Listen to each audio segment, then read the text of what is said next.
For the first time after missing 23, he is coming off the bench tonight.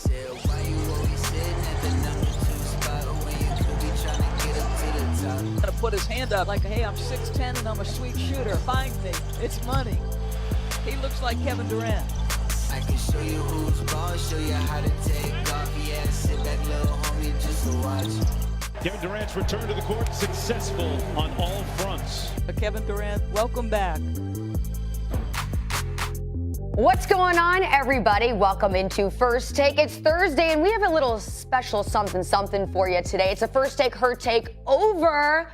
You know what it is. I'm Charlie Arnold. We got the ladies, also my co-hosts on the First Take, Her Take podcast joining us today. Kimberly A. Martin, Shanae Ogumake, they'll be with us in just a second. Also, Brian Windhorst going to be with us to kick off the show because you know we got to start with the perfection that is Kevin Durant. He came back last night after being gone for 23 games. Did not miss a step. So here's KD after the game. I expected to come out here and play the way I played.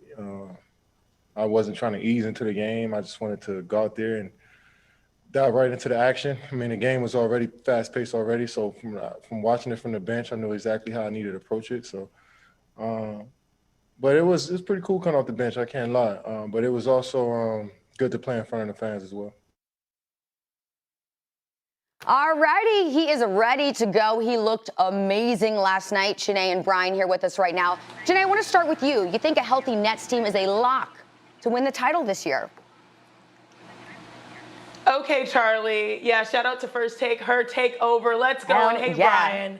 Now, on paper, okay, the Brooklyn Nets, based on what we saw yesterday, my goodness, good Lord, they are a cheat code. I mean, it started with Blake Griffin. You saw that signature bounce back on the dunk. You had LaMarcus Aldridge with his beautiful turnaround fadeaway. And the main event, Kevin Durant finally back. It's just not fair. He was a plus 22 off of the bench, 17 points, in 19 minutes. This could be one of the best offenses we'll ever witness in NBA history. But, however, I am not there yet for two reasons to say that they are a lock. One, health.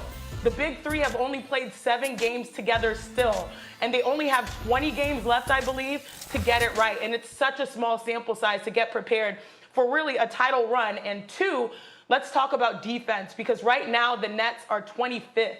In defensive rating. No team has ever won a championship with a defensive rating that low. I know they're loading up on offense, but defense, when the game slows down in the playoffs, will be crucial. And their defense will absolutely be tested because this is the best version of what? The Philadelphia 76ers that we're seeing right now. This is the best version of the Milwaukee Bucks.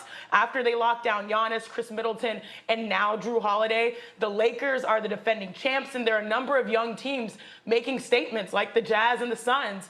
So when all the Brooklyn Nets players, they finally suit up, walk out there on the floor, and work to address their biggest question, their defense, that's when I'll say they're going to be a lock. But until then, we'll just have to wait and see. Yeah, I don't know if you can say anything in the NBA is ever a lock, but this is one of the most impressive teams I've seen in my 18 years covering the NBA. Wow. I've never seen a team that has this type of offensive firepower. They are just absolutely so redundant. And when Kevin said that he was expecting to play well, I understand that because he's come back from other big injuries in his career and has played great immediately out of the gates. His game is a game that's kind of timeless. You don't have to be in great rhythm when you have an incredible offensive skill set like that. And Shanae, I agree. Their defense is a concern. But, they played pretty good defense last night. Nobody's been able to slow Zion down for months. They held Zion down, and I don't think that they're going to win games with their defense, but with their overall firepower, I think it's going to be really hard to beat them 4 out of 7. You may get them on a night where maybe one of their guys is dinged up, or you may get them on a night when their defense collapses or their older guys don't play so well, but I don't think you're going to do it 4 out of 7, and that's the name of the game in the NBA playoffs. And Brian, this is where I want to sort of bring up another factor that people might be sleeping on. While we really love the offensive firepower that the Brooklyn Nets have, or just offense period with the way the game is officiated, I remember when I was playing, the refs had this meeting in preseason and they're like, all right, you can touch the defender once. We called it the hot stove rule, but after that, you can't touch him again. And guess what? Now the numbers have gone up with shooting, but defense is really interesting. And maybe it's the Final Four, the national championship carryover that I'm seeing with defenses winning championships in the collegiate level. But really, the Lakers, people sleep on the fact that the Lakers have the #1 defensive rating right now in the NBA, that the Utah Jazz, also a top and elite defensive team. A lot of the top teams in the NBA, apart, even the Philadelphia 76ers, apart from the offense, the top defensive teams in the NBA, they're doing it on both ends. And so when you look at that aspect of the game, Brian, do you think that this is the Lakers making a move to get Andre Drummond, a guy that averages like 13 rebounds a game, now bolstering that already #1 overall defense in the Lakers? I see the Lakers making a play at defense, knowing that Brooklyn is set up historically for offense. This is going to be a test of history here, because historically you are correct. You have to be about a top 10 or 11 defensive team to be an NBA champion. The record speaks for itself. But we are playing in a season where we are seeing historically off-the-charts offense. 7 or 8 of the top 10 offensive seasons by team in NBA history are happening right now. I scan the box scores every single night, guys, and every single night there are teams that are shooting 53, 54% and losing. There are some teams whose records when they shoot 50% or better are around 500. In the past, you shot 50% in a game, that means you're almost going to win probably 85% of the time. And so the question is, when we get to the postseason, when we know you can prepare, some of these teams have had single-digit practices for the entire season to this point, since the year started. When in the postseason you can actually practice and game plan in between games, will we see a return to normalcy? The Lakers better hope so, because I don't think the Lakers offensively, which is what their weakness is. You're right, their defense is spectacular, but they can't bring it every night offensively. I don't think they can do it 4 out of 7 times. So they're going to have to hope that things return to what we normally see in the postseason, because if they don't, this is set for the Nets to win it. So, Wendy, let's talk about the offensive power of the Nets. It's off the charts, but are you at all concerned about the chemistry between the big three? Because as we know, they've only played 7 games together this season so far. The only chemistry I'm worried about is Kyrie and James Harden. I'm not worried about Kevin Durant at all. He has shown repeatedly that he can play with different lineups in different roles. Durant is one of the most malleable superstars I've ever seen. LeBron, because of all the guys he can defend, maybe a little bit more, but Durant can be so many different things to so many different teammates. I'm not worried about him at all. And I think their other guys, their older guys, are there knowing they're playing a role. The whole thing has been, can Harden and Kyrie coexist together, sharing the ball? And right out of the gates, I think Kyrie yielded to Harden. I think it was like the second or third week they were playing together, Kyrie said, James, you take the ball, you run our offense, I'll play off the ball, which was no small thing for him to say, even though that makes sense because you look at the way Harden was playing, you say, heck yeah, this guy's an MVP as a point guard. Kyrie left LeBron James because he didn't want to play that way. And so as soon as I saw that, now granted, it's tenuous because Kyrie tends to change his opinion and mood on things at times. But once I saw that, I said, look out for these Nets. And Kyrie and Harden do have quite a bit of time together so far. I actually think that a lot of people are worried about something, that relationship, Kyrie Irving and James Harden, when they need not to be, because obviously these guys have unique personas that sort of make them polarizing figures. James Harden, with how he plays the game, well, he settled that by, taking a backseat and figuring out whatever role this team, the Brooklyn Nets, needs to win. Kyrie Irving, maybe for things not necessarily tied to the basketball court, but anytime something needs to get done, they find a way. Kyrie Irving, I think at the start of the season, it was clear that he wanted to be the guy, that this was his team. And we saw it through his performances. The thing that actually stood out to me the most, Brian, is actually when James Harden goes out because of the hamstring, what does Kyrie do to respond? Drops 40 points and knows to flip the switch and take over.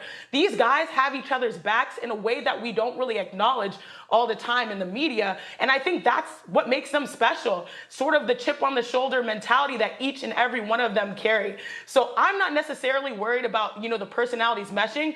I think health, number one, first and foremost, will be the only thing that deters this team from a title. Yeah, Chiney, I think you're absolutely right, because according to BPI, with the healthy Big Three, the Nets have a 22% chance to win the title. The only team with better odds as of this point are the Jazz with 24.5%. But let's talk about the Jazz, shall we? Because these West Coast games are killing my sleep schedule, but they're so good that you kind of have to stay up for them. Last night was that case, an overtime thriller between the top two seeds in the West. The Suns besting the Jazz 117-113, and it was the extra period that made the difference. He had 35 points. Meanwhile, Donovan Mitchell finished with 41. Okay, Chiney, who is the better player right now? Is it Devin Booker or is it Donovan Mitchell? Save you, Charlie. Sleep, come to the West Coast. The games start. I would love to. When do I get the invite? You and p.m. Stephen A. on the West Coast having a good time. You leave me here in New York. I know, we got you, girl. You're my girl, so of course I always got a room for you out here. But, watching these games were great. We finally had an NBA night that we really deserved and are excited as we build momentum towards the playoffs. And now, both Donovan Mitchell and Devin Booker, I feel like they knew that we were going to do this. I feel like they knew that we were going to debate this performance because they both showed out. Both guys shot the ball over 30 times. Both are two-time All-Stars. Both are 24-ish years old. And right now, I think it's really easy to argue that the Phoenix Suns are surging. It's apparent. And a lot of that is due to Chris Paul's leadership. And look, Devin Booker, do not mince my words. Devin Booker is a bucket. But from a team perspective, I know that they just took a loss, but the Utah Jazz have been the real deal this entire season. And the more complete player right now, probably because he has to carry that role, is Donovan Mitchell, just because he's a combination of everything you need right now in the NBA: scoring, moving the ball as a point guard. I mean, his athleticism, one of the most athletic players in the league under the rim, but then obviously he can dunk over the rim, working to become a better defender. The Utah Jazz are the only team, I believe, that's been top 5 in both offensive and defensive rating this entire season. And that'll shock a lot of people. And I'll say this, it really moved me in a different direction when Steve Kerr played them a while back and said, hey, this team, the Utah Jazz, reminds me of my team a couple years ago, talking about the Warriors, how they got it done as a team defensively from that perspective, but then also just the amount of threes. I think they lead the NBA in made threes. So overall, this is a solid team. Donovan Mitchell is a complete player, and I think that's why you're seeing them atop of the NBA in the standings. Yes, using the word better makes it tough because you have to define when you want them, how you're evaluating them. So when I talk to a couple of scouts about this question, they say, look, on a night in April, do I think that Donovan Mitchell is maybe better to have a chance to win? Yeah. But what about in a playoff series? And the thing that scouts like about Booker versus Mitchell is he's just bigger. He's 6'5", 6'6", and that makes it a little bit easier for him to create his own shot. Donovan is spectacular with his footwork, and he's developed his three-point shot. In fact, Donovan actually shoots the three quite a few percentage points better than Booker does, which I don't think any of us would have expected 2 years ago. But in the end of playoff games, when you need to get that shot creation, Donovan has to work so hard. Now, granted, he has shown he can work hard and deliver it, but Booker's size and his little bit more flexibility on defense, I think might give him a little bit of an edge. But boy, I'm nervous saying that because I saw how Donovan played in the playoffs last year. He put together a couple of stunning performances, and I feel like he's got more of that in the future. And, he's got some more playoff experience than Booker has. That's the big thing about the Suns. That's why Chris Paul is so big for them. None of their core players outside Chris Paul and Jay Crowder have stepped on a playoff basketball court yet. And so that's going to be a really important thing. How does Booker handle that postseason pressure? Because he's got the package to be a guy who can win a team a playoff series. Yeah, I think it's interesting because when you compare these two players, they have different strengths, but both are at very similar points in their career with opportunities to prove themselves, Brian. Now, of course, when it comes to the final shot, we all know most people will want to see Devin Booker with that. We saw that in the bubble with their run that has carried over to this season. But one thing I will say about Donovan is that the weight that he's had to carry, he's had to lead this team offensively as the primary go-to. And he's been forced to improve his game, as you mentioned, with the three-point shot. He has taken that next step forward from last year to this year in a way that Devin Booker, playing with Chris Paul, sort of has the luxury of being able to, spot up and shoot. And now they have their own playoff run. It's been fun.